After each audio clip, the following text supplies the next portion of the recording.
It's astonishing. All this is only 20 or 30 minutes from the heart of San Francisco.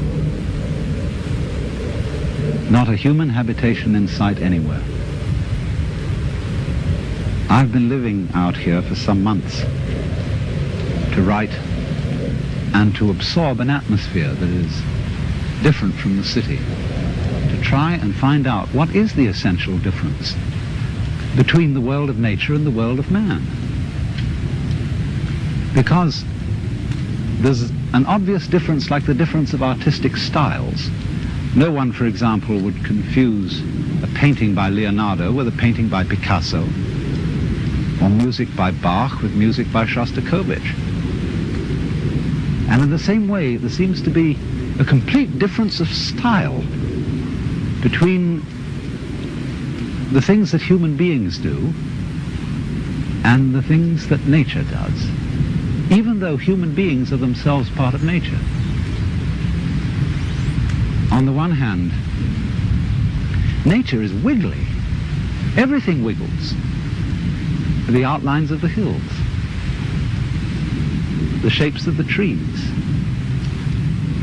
the way the wind brushes the grass, the clouds, the tracks of streams. It all wiggles. And for some reason or other, we find wiggly things very difficult to keep track of. And you know, we say to people, keep still so that I can see you. Keep still for the camera. And we say, well, let's get things straightened out. Let's get this ironed out. Let's get it all squared away. And then somehow we think we understand things when we have translated them into terms of straight lines and squares. Maybe that's why they call rather rigid people squares. But it doesn't fit nature. You know, wherever human beings have been around and done their thing, you find rectangles. We live in boxes. Our streets, especially across states like Kansas and Nebraska, are laid out in a grid pattern. Why, they even dropped a grid pattern on top of San Francisco with all those hills so that cars run away. Because it seems that the human being really has a very simple kind of mind. And all this wiggliness is too complicated. I don't think it really is complicated. Because after all, it's very simple to move, say to raise something or to open and close your hand. It's perfectly easy because we don't have to think about it. Things become complicated only when we think about them. And that's because we're trying to translate them into a form of life which is very much simpler and cruder than the forms of life we're talking about. A triangle is very much simpler and cruder than a mountain, even though you may represent a mountain with a triangle. Human beings are just as wiggly as nature, and our brains are an incredible mess of wiggles. And that's the part of ourselves that we understand least of all. I'm afraid the problem is partly due to Mr. Euclid, who invented geometry, because he didn't really measure the earth. He measured and gave us ideas about the very simple forms in his own mind. And perhaps we should come to the conclusion that he really had a rather weak intellect. Because sometimes when I'm in the middle of all this, I feel as if I were in the middle of an amazing brain. In other words, the brain is a network of interconnected neurons. And each one of those neurons is a fairly simple affair because it either fires or it doesn't fire. It gives you the message on or off, yes or no. But what we call things, the plants, birds, trees, are far more complicated than a neuron. And there are billions of them. And they are all living together in a network. Just as there is an interdependence of flowers and bees, where there are no flowers, there are no bees, and where there are no bees, there are no flowers. They're really one organism. And so in the same way, everything in nature depends on everything else. So it's interconnected.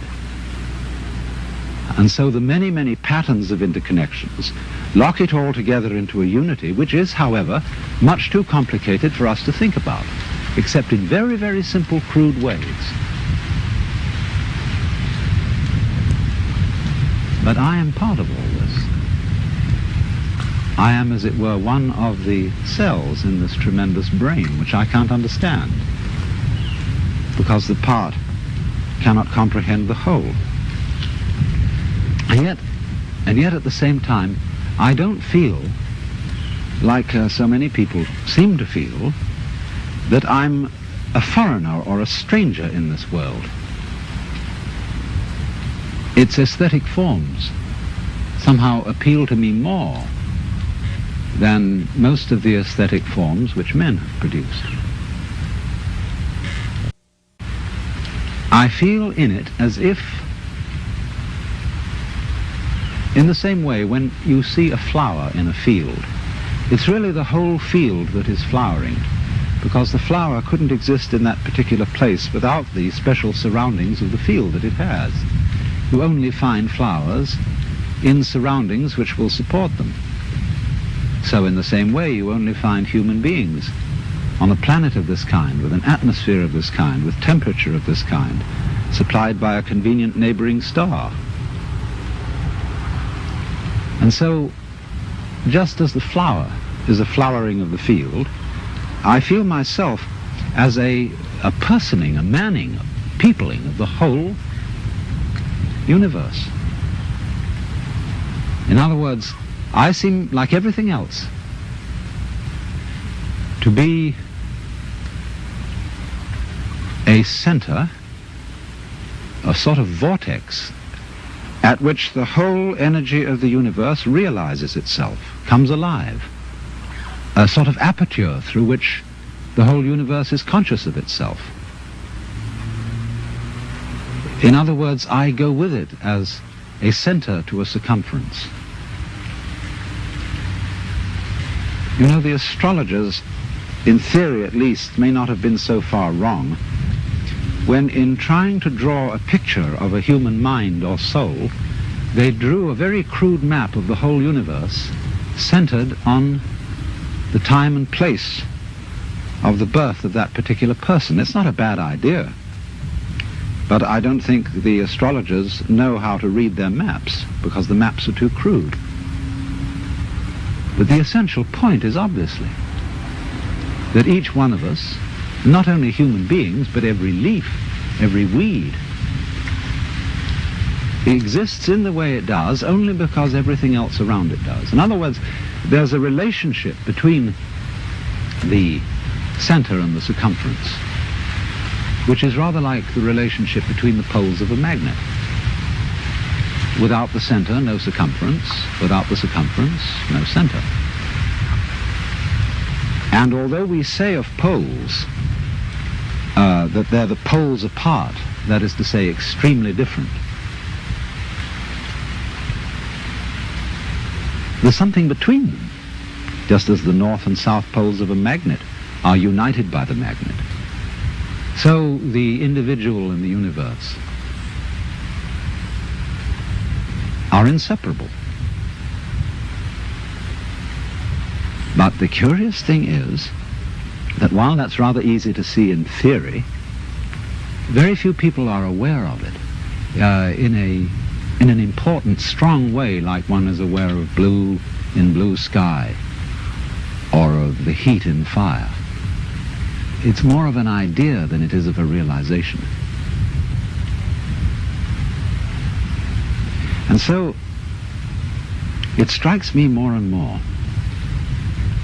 that our failure to feel at home in this astonishing brain in which we live is the result of a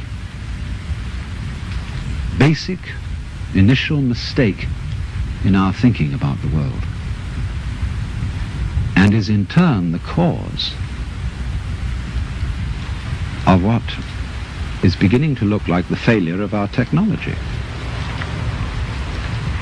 of the fact that everything we're doing to try to improve the world was a success in the short run, made amazing initial improvements, but in the long run we seem to be destroying the planet by our very efforts to control it and improve it.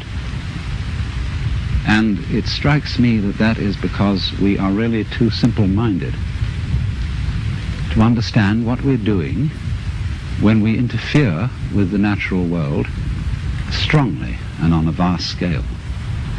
We don't really interfere with it because that would suggest that we were something different from it, something outside. But I think what we're doing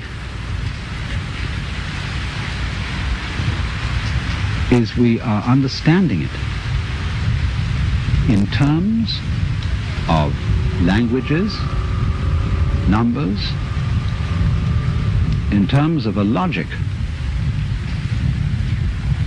which is too simple for the job, too crude for the job. To begin with, we understand everything in terms of words or numbers, and they're stretched out in rows, in lines. And our eyes have to scan those lines in order to understand them. But when I scan this view, I don't do it line by line by line. I see the whole thing at once. I take it in with, as it were, a wide-angle lens.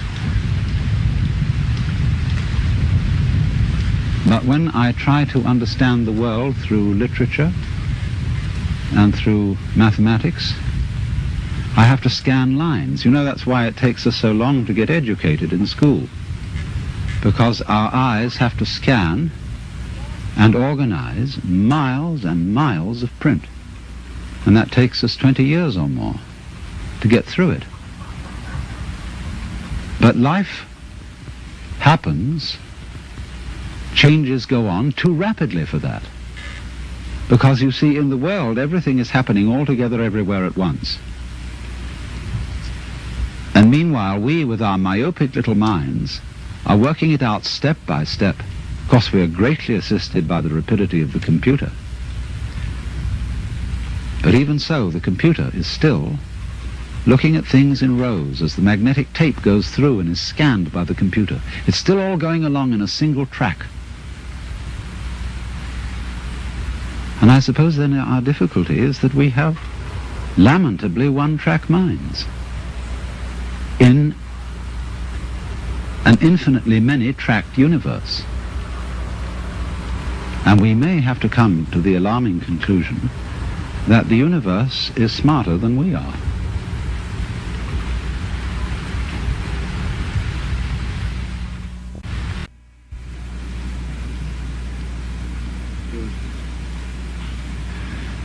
I've just come back from Los Angeles. I was down there to meet with a group of rather important people, people in the movie industry, scientists and so on, who were considering calling a congress of the best minds in the world to meet in Los Angeles in the near future, to be a kind of planetary alarm conference They wanted scientists and statesmen, religious leaders, and to do something to impress upon the world through all the media that we are in very serious danger of destroying the biosphere, that is to say, the whole envelope of living creatures which covers this planet, through pollution, overpopulation, nuclear fallout, poisoning of our food, and very lack of food. And we met to discuss the problem of organizing this conference, and here were all these brilliant people. And it came over us that we really didn't know what we ought to say. I mean, you can scream and create a state of panic, but that won't do any good. And when it came down to it, we didn't know what we ought to say because we really don't know what to do. Some things that we might do, for example, to increase the food supply with high-yield crops, may be ecological mistakes.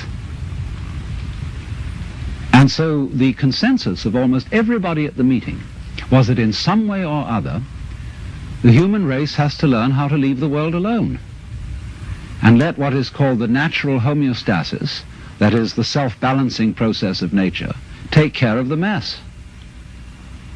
Now, how are we going to do that?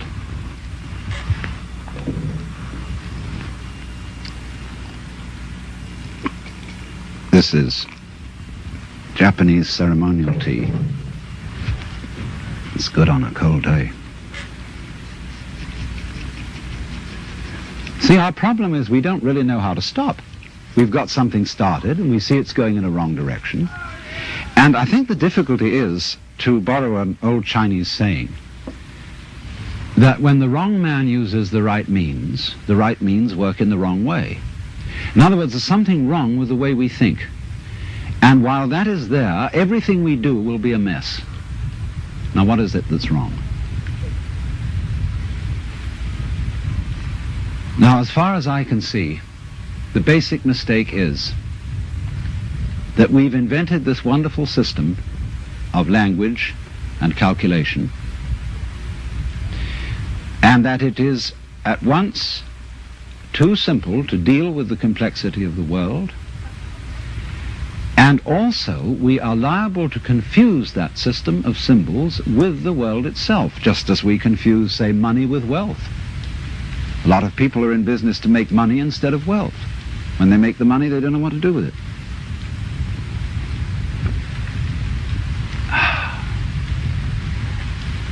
And so in the same way, we confuse happiness with status, and we confuse ourselves as living organisms which are one with this whole universe with something we call our personality. Now, what is our personality?